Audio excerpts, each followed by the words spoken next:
नमस्ते, प्रणाम, क्या हालचाल। चलो तो आज अपना फिर से क्लास स्टार्ट करते हैं। तो मैं लेकर आ गया हूँ 5वां क्लास फिजिक्स का, भौत की जो 10वीं क्लास का है। मैंने ये जो जो पार्ट पांचवा पांचवा लेकर आया हूँ, तो ये प्रकाश से परावर्तन यानी प्रकाश का परावर्तन से रिलेटेड है। मैंने 4 वीडियो अभी तक यूट्यूब पर है नहीं अपलोड कर चुके हैं, ठीक है।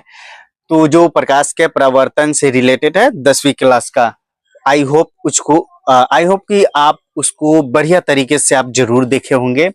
और इस जो ये 5वां लेक्चर मैं डालने वाला हूँ यूट्यूब पर, तो इसको भी आप बढ़िया तरीके से देखेंगे। नहीं, चलो तो स्टार्ट करते हैं, ठीक है, कि आखिर इसमें है क्या। चलो, अब हम जानने वाले हैं कि गोलीय दर्पण से संबंधित कुछ महत्वपूर्ण बिंदु है। यानी कि देखो, गोलीय दर्पण में कुछ कुछ ऐसे पॉइंट होते हैं जिसके बारे में अच्छे तरीके से जानकारी रखना, उनके बारे में जानना, ये बहुत ज्यादा जरूरी होता है, ठीक है। क्योंकि अगर इसको हम नहीं जानेंगे तो कुछ ना कुछ बहुत सारे ऐसी चीजें होती है जो अधूरा रह जाती है, जिसको हम नहीं सीखेंगे और उसी से रिलेटेड अगर एग्जाम में क्वेश्चन आ जाते हैं तो हम लोग क्या करते हैं, हम लोग वहां पे फंसने लगते हैं, ठीक है। और क्वेश्चन को हम अच्छे तरीके से सॉल्व भी नहीं कर पाते हैं। इसीलिए कुछ कुछ पॉइंट, छोटे छोटे पॉइंट है जिसके बारे में हमें जानना जरूरी है, ठीक है। चलो, तो क्या है गोलीय दर्पण के बारे में कुछ महत्वपूर्ण बिंदु के बारे में जानते हैं। चलो, सबसे पहले ध्रुव। ध्रुव को तो आप जानते ही होंगे, नहीं, कि जब हम गोलीय दर्पण बनाते हैं तो कोई भी गोलीय दर्पण, यानी कि उत्तल ले लो चाहे अवतल ले लो, ठीक है। चलो हम उत्तल का एग्जांपल, अवतल का एग्जांपल लेते हैं। तो ये कौन सा दर्पण है? ये अवतल दर्पण है, ठीक है। अवतल दर्पण, अवतल दर्पण के ही मध्य बिंदु को हम क्या बोलते हैं? ध्रुव। याद है? अवतल दर्पण को हम मध्य बिंदु, अवतल दर्पण के मध्य बिंदु को हम ध्रुव कहते हैं। ध्रुव को हम क्या चीज से दर्शाते हैं? पी से दर्शाते हैं, नहीं, पी से दर्शाते हैं। देखो, ध्रुव, यहाँ पे क्या होता है? ध्रुव, ध्रुव के केंद्र, गोलीय दर्पण के केंद्र को क्या बोलते हैं? वक्रता केंद्र कहते हैं। गोलीय दर्पण की केंद्र को वक्रता केंद्र, और वक्रता केंद्र को हम क्या चीज से दर्शाते हैं? तो कैपिटल सी से दर्शाते हैं, ठीक है, कैपिटल सी से। चलो, ध्रुव हो गया और वक्रता केंद्र हो गया। ध्रुव और वक्रता केंद्र, इसको मिलाने वाली रेखा क्या कहलाती है? ध्रुव और वक्रता केंद्र को मिलाने वाली रेखा मुख अक्ष, नहीं, मुख अक्ष। आप इसका नाम सीपी रख सकते हैं, ठीक है। चलो, तो ये हो गया, ध्रुव हो गया, वक्रता केंद्र हो गया, और मुख अक्ष या प्रधान अक्ष हो गया, ठीक है। चलो, अब देखो, ध्रुव से वस्तु की दूरी वस्तु दूरी कहलाती है। क्या बताए हैं? ध्रुव से वस्तु की दूरी वस्तु दूरी कहलाती है। अब देखो, ये ध्रुव है, ये वक्रता केंद्र है, सॉरी, क्या है? ध्रुव से वस्तु की दूरी क्या कहलाता है? वस्तु दूरी। चलो, तो यहाँ पे ध्रुव है। आपको पता है कि कोई भी वस्तु, हम जब वस्तु को अलग अलग उत्तल दर्पण के चाहे अवतल दर्पण के अलग अलग जगह पर वस्तु को रखते थे, तो उसका प्रतिबिंब अलग अलग बनता था, नहीं, कभी दर्पण के पीछे बनता था, कभी दर्पण के आगे, कभी मुख अक्ष के नीचे ही बन जाता था। तो ये सब कुछ आइडिया आपके दिमाग में जरूर चल रहा होगा। चलो, ठीक है। तो हम जब भी दर्पण के रखते थे इधर, तो देखते थे कि मुख अक्ष के ऊपर ऐसे मैं करता था, तो ये क्या होता था? वस्तु होता था। क्या होता था? वस्तु होता था। और ये ध्रुव से यहाँ तक जो दूरी है, ध्रुव से यहाँ तक की दूरी क्या कहलाता है? वस्तु दूरी कहलाता है। ये ध्रुव हो गया, यहाँ पे वस्तु हो गया, तो ध्रुव से और वस्तु के बीच की दूरी के क्या कहलाता है? वस्तु दूरी।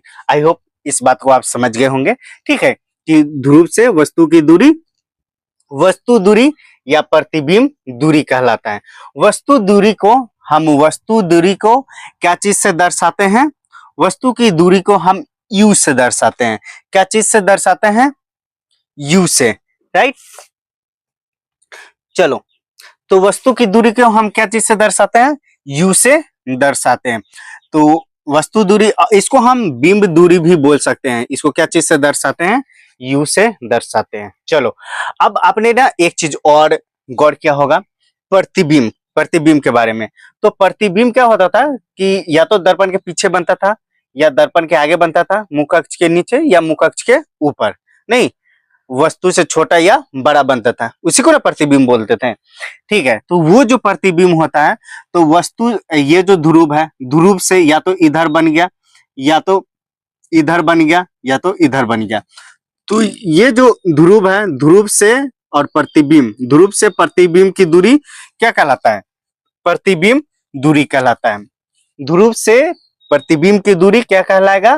प्रतिबिंब दूरी कहलाता है। ठीक है, इतना बात समझ में आ गया। अब देखो यहाँ ध्रुव है, अगर आप इस प्रतिबिंब की दूरी नापोगे तो ये प्रतिबिंब दूरी कहलाएगा, ध्रुव से और प्रतिबिंब के बीच की दूरी। चाहे आप इस प्रतिबिंब को लो तो इससे और इसके बीच की दूरी प्रतिबिंब दूरी। तो ये रहा प्रतिबिंब दूरी। प्रतिबिंब दूरी को हम क्या चीज से दर्शाते हैं, या इसका संकेत क्या होता है, इसका सिंबल क्या होता है? सिंबल, संकेत, ये बात एक ही होता है। तो प्रतिबिंब दूरी को हम क्या चीज से दर्शाते हैं? भी से दर्शाते हैं। क्या चीज से दर्शाते हैं? भी से दर्शाते हैं। ये स्मॉल भी है, ठीक है, स्मॉल भी से दर्शाते हैं। चलो, अब देखो ये क्या है? फोकस दूरी। अब देखो ये ध्रुव है, इसको मिटा देते हैं ताकि आपको अच्छे तरीके से क्लियर समझ में आ जाए। चलो, ठीक है, आपको याद है कि ये जो मुख अक्ष है, मुख अक्ष के बीचों बीच एक, मुख अक्ष के बीचों बीच नहीं, एक बिंदु हुआ करता था जो प्रकाश से परावर्तित होता, यानी प्रकाश दर्पण से परावर्तित होकर मुख अक्ष को किसी न किसी एक बिंदु पर काटता था। किसी न किसी एक बिंदु पर क्या करता था? मुख अक्ष के किसी न किसी एक बिंदु पर प्रकाश की परावर्तित किरणें काटती थी। बात याद है? चलो, तो जहां पे काटती है उसी को क्या बोलते थे? मुख अक्ष। चलो, तो मुख अक्ष याद है। ये क्या है? ध्रुव है। ये क्या है? मुख अक्ष है। तो ध्रुव से और ये मुख अक्ष, ध्रुव से मुख अक्ष के बीच की दूरी ही क्या कहलाती है? फोकस दूरी कहलाती है। ठीक है, ये क्या है? ध्रुव और फोकस, मुख फोकस, ध्रुव और मुख फोकस के बीच की दूरी, ध्रुव और मुख फोकस के बीच की दूरी फोकस दूरी कहलाती है। और फोकस दूरी को हम क्या चीज से दर्शाते हैं? उसका सिंबल क्या होता है? तो फोकस दूरी का symbol small F, small F होता है। ठीक है, स्मॉल एफ होता है। चलो, इतनी बात आपके दिमाग में क्लियर है अच्छे तरीके से? बिल्कुल, आई होप आपके दिमाग में बहुत अच्छे तरीके से समझ गए होंगे। तो आते हैं अब नेक्स्ट पे। ठीक है, चलो, अब वक्रता केंद्र के बारे में जानते हैं। वक्रता दूरी के बारे में, सॉरी, क्या चीज के बारे में? वक्रता दूरी के बारे में जानते हैं। तो वक्रता दूरी क्या है? ये ध्रुव है, ये ध्रुव है, और ये वक्रता केंद्र है। ये वक्रता केंद्र है। तो ध्रुव से वक्रता केंद्र की बीच की दूरी, ध्रुव से वक्रता केंद्र की बीच की दूरी ही वक्रता दूरी कहलाती है। क्या लिखे हैं? ध्रुव से दर्पण के वक्रता केंद्र की दूरी वक्रता दूरी कहलाते हैं। और वक्रता दूरी को आप सीपी बोल सकते हो। ठीक है, मुख अक्ष, जो मुख अक्ष है उसी को ले सकते हो। तो आई होप ये सारी बातें आपके दिमाग में अच्छे तरीके से सेट हो गया होगा। एक और चीज हम यहाँ पे कुछ पॉइंट लिख देते हैं। ठीक है, चलो, अब देखो, अब कोई ना कोई वस्तु जो होता है, जो वस्तु होता है, ठीक है, उसका कुछ ना कुछ, समझ गए? कुछ ना कुछ समझ रहे हैं ना? इसी को हाइट बोलते हैं। अब देखो, अब ये मुख अक्ष है, मुख अक्ष पर इतना बड़ा कोई वस्तु रखो, या आप इतना बड़ा कोई वस्तु रखो, या आप इतना बड़ा रखो, तो ये कुछ ना कुछ हाइट का है, इसकी कुछ ना कुछ ऊंचाई है।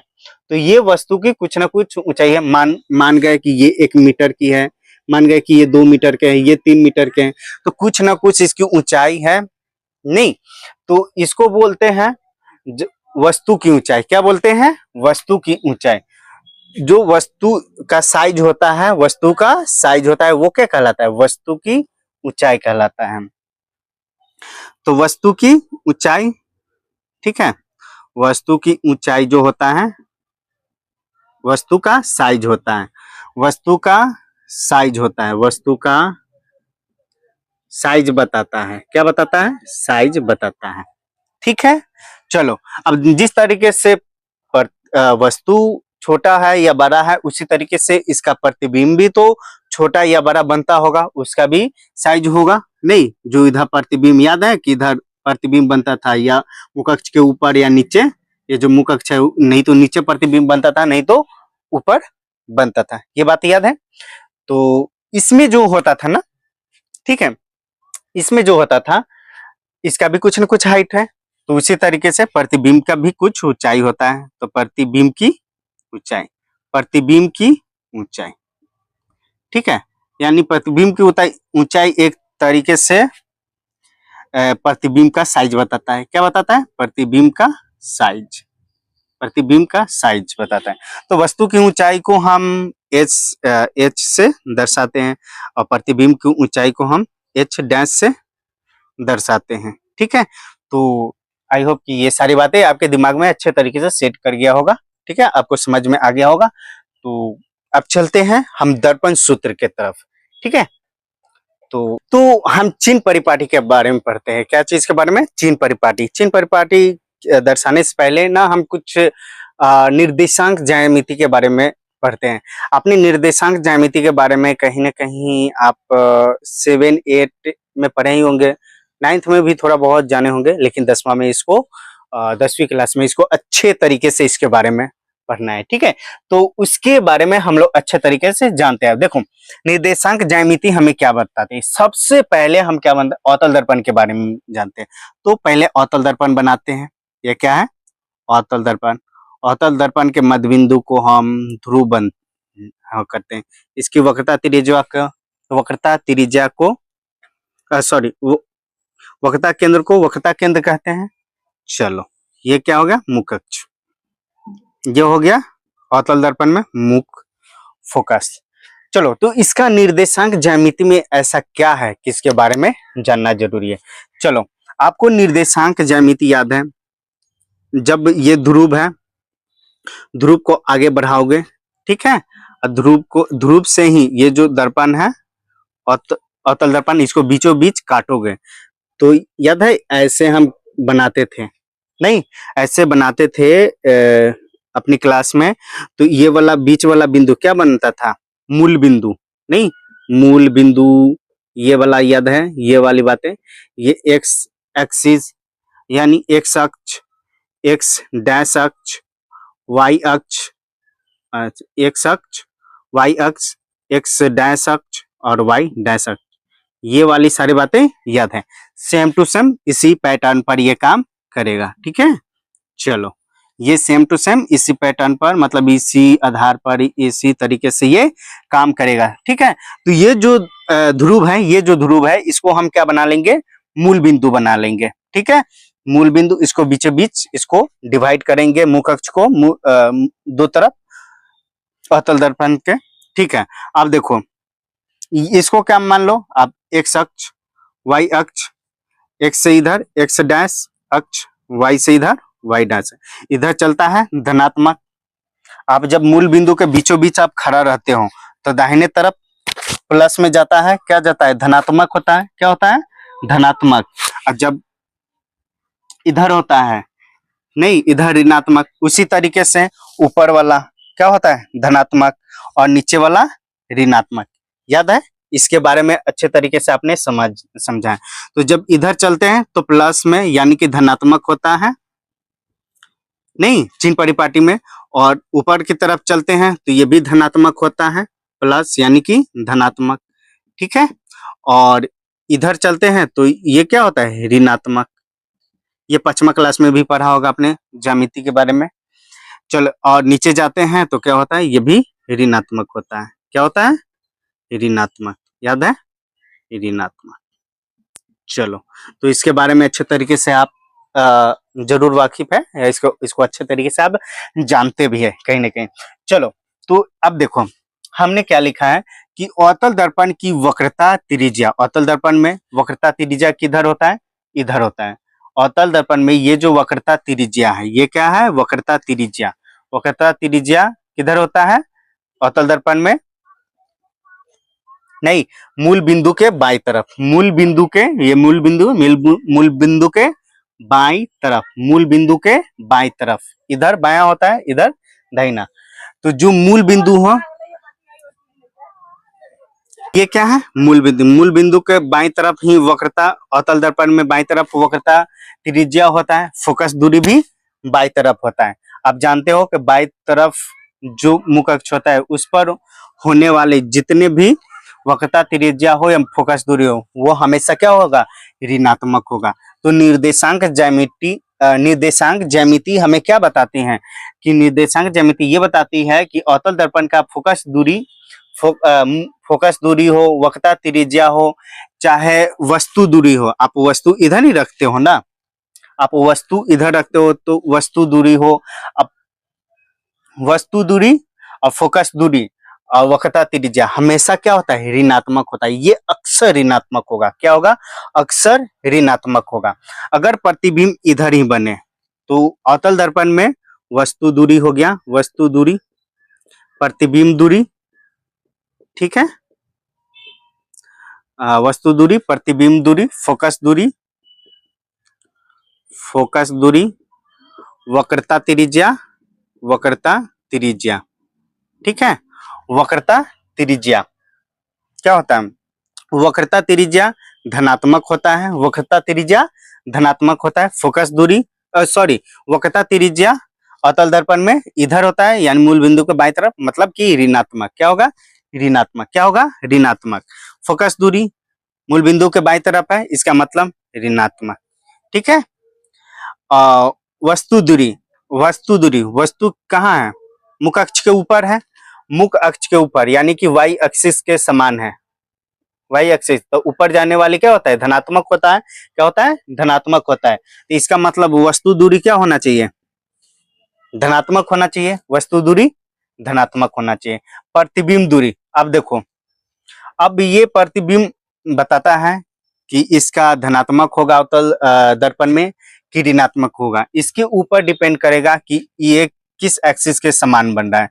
यानी अगर ये जो एक्स डैश है अगर ऐसे बना, यानी कि एक्स डैश के समान बना, एक्स डैश के समान बना, और दर्पण के पीछे, दर्पण के पीछे और एक्स एक्सिस के समान, X dash, sorry Y axis है ना, क्या दिमाग में है, हाँ ये वाई एक्सिस है ना, ये वाई एक्सिस यानी कि नीचे जाता है तो माइनस आता है, और तो इसी के समान अगर इधर बनता है दर्पण के पीछे, ये जो उत्तल दर्पण दर्पण के पीछे बनता है और वाई एक्सिस के समान बनेगा, तो इसका प्रतिबिंब क्या दूरी होगा, माइनस में होगा।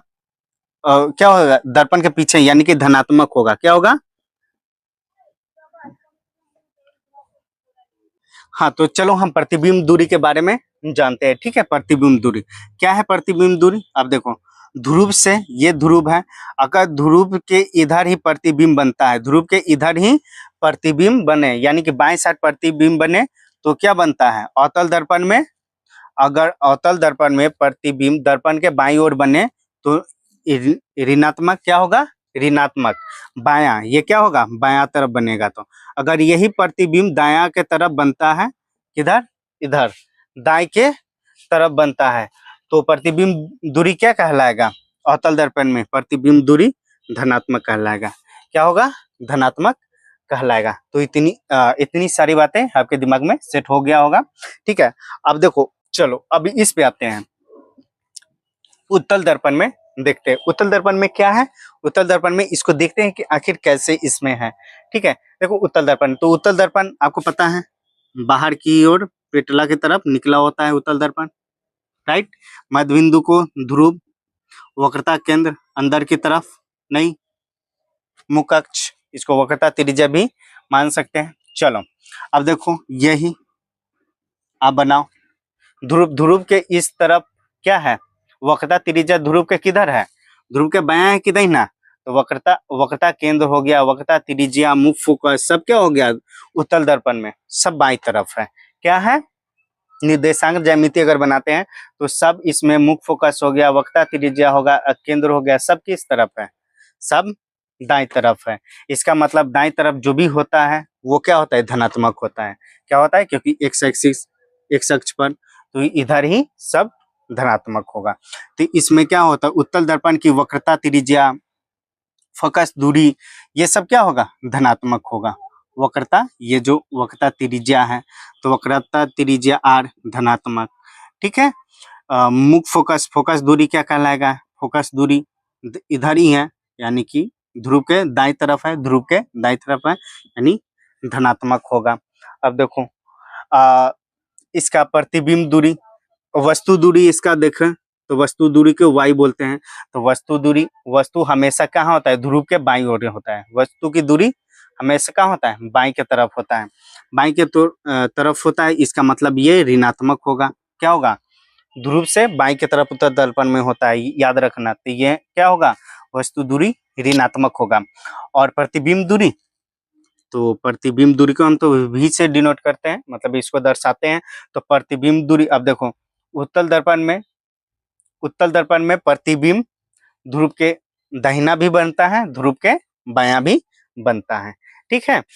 तो अगर दाहिना बनेगा, दायां बना तो धनात्मक, ठीक है, और बायां बना तो, अगर यही बायां बना तो, अगर यही प्रतिबिंब बायां अगर बना तो ऋणात्मक, ठीक है, समझ में आ गया। चलो, तो अब आते हैं अगली बिंदु पे, ठीक है, मतलब अगली टॉपिक पे, ठीक है। चलो अच्छी, इसको आप अच्छे तरीके से अपने कॉपी में लिखोगे बढ़िया तरीके से, और उसको बार बार उसको देखोगे और अपने दिमाग में इसको सेट करोगे, क्योंकि ये कुछ टेक्निकल चीजें हैं, ये ऐसे बातों से ही नहीं समझ में आती। इसको जब तक अपनी कॉपी में, अपनी नोटबुक में इसको नहीं उतारोगे, नहीं इसको प्रैक्टिस करोगे, तब तक ये चीज दिमाग में सेट नहीं होता है, ठीक है। चलो, क्योंकि अब कुछ ऐसी बातें बताए हैं जो आपके दिमाग में सेट हो गया होगा। चलो, अब आते हैं दर्पण सूत्र के बारे में जानते हैं, ठीक है। तो नेक्स्ट पे आते हैं। तो ये क्या है, दर्पण सूत्र। आपने जो चिन्ह परिपाटी के बारे में जाना, जो अपने निर्देशांक ज्यामिति के बारे में जाना, तो उसी से रिलेटेड हम क्या निकालते हैं, उसी के अनुसार हम दर्पण सूत्र निकालते हैं।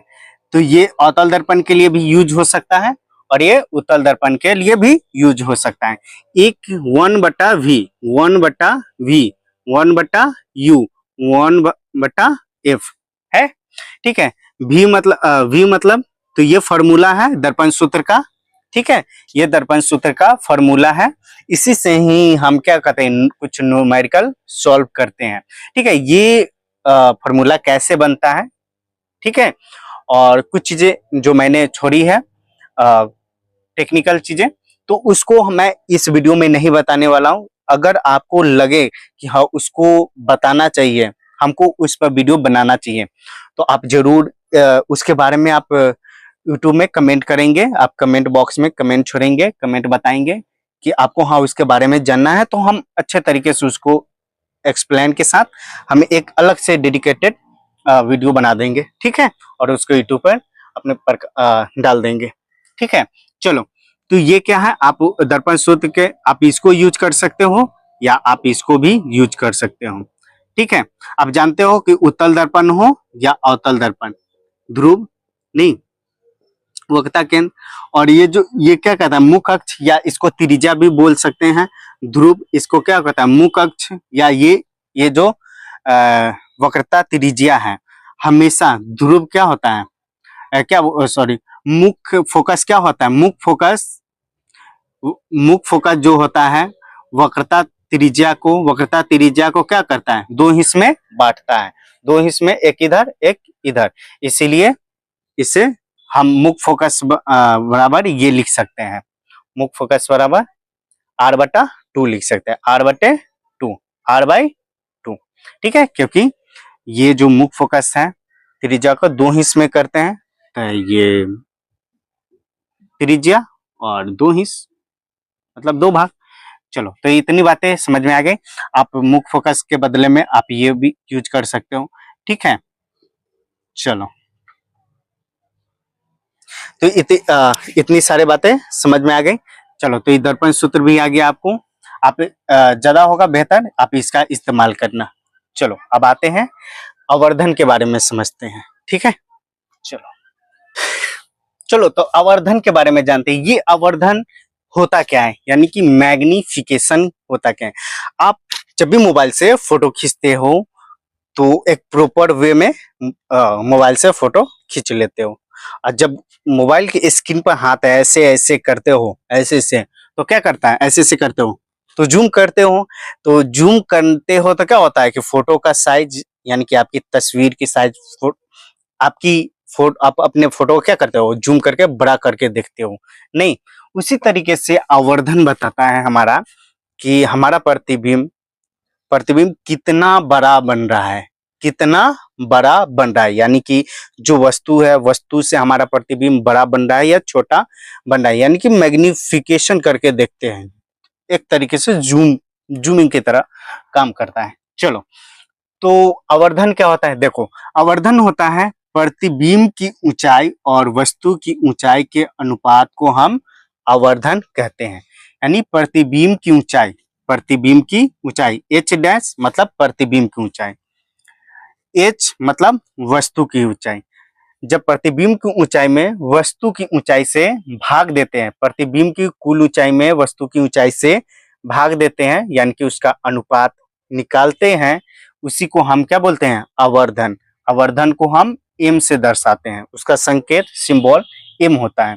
ठीक है, तो हमेशा आवर्धन क्या करता है, वस्तु की प्रतिबिंब की ऊंचाई में वस्तु की ऊंचाई से जब भाग देते हैं तो उसका अनुपात जो निकालते हैं वही क्या होता है, आवर्धन होता है। आवर्धन क्या बताता है, एच डैश मतलब प्रतिबिंब की ऊंचाई, एच मतलब वस्तु की ऊंचाई। ये बातें समझ में आ गई। चलो, तो एम बराबर, आप एम बराबर लिख सकते हो माइनस भी बटा यू, माइनस भी बटा यू। नहीं, भी का मतलब होता है प्रतिबिंब दूरी, भी का मतलब होता है प्रतिबिंब दूरी, और यू का मतलब वस्तु दूरी। जब मैग्निफिकेशन के बारे में पढ़ते हैं तो यानी कि आवर्धन के बारे में पढ़ते हैं तो एच डैश भी हो जाता है। एच डैश क्या होता है, एच डैश के बदले हम भी लिख सकते हैं, और एच के बदले हम यू भी लिख सकते हैं। ठीक है, हम एच डैश यानी कि प्रतिबिंब की ऊंचाई के बदले में भी लिख सकते हैं, और वस्तु की ऊंचाई के बदले में यू लिख सकते हैं। तो ये बातें आपके दिमाग में अच्छे तरीके से समझ में आ गया होगा। चलो, देखो, अगर ये जो आवर्धन है, अगर आवर्धन ऋणात्मक हो यानी कि माइनस में आए, आवर्धन अगर ऋणात्मक यानी कि माइनस में आ जाए, तो हम क्या समझते हैं कि जो उसमें जो वस्तु का प्रतिबिंब बना है, जो वस्तु का प्रतिबिंब बना है वो क्या है, उल्टा है। वो क्या है, उल्टा है। यानी कि ये जो मुख्य अक्ष है, मुख्य अक्ष के ऊपर, मुख्य अक्ष जो होता है, मुख्य अक्ष के ऊपर जो प्रतिबिंब बनता है वो हमेशा क्या होता है, सीधा बनता है। वो हमेशा क्या होता है, सीधा बनता है। अगर यही मुख्य अक्ष के नीचे कोई भी प्रतिबिंब बने, मुख्य अक्ष के नीचे प्रतिबिंब बनता है, हम क्या समझते हैं, उल्टा।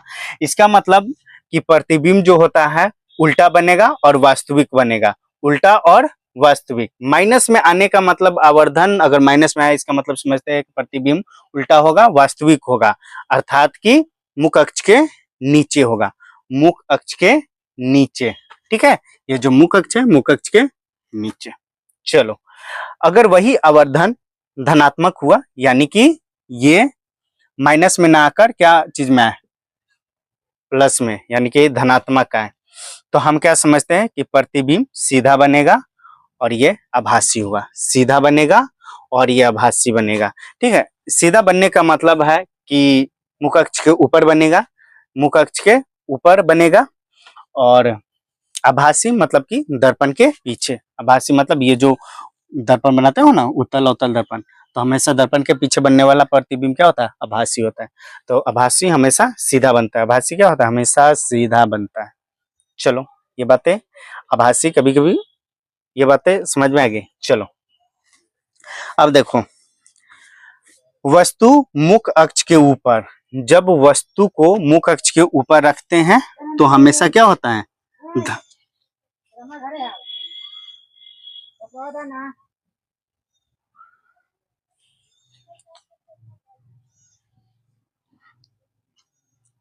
तो ये क्या है?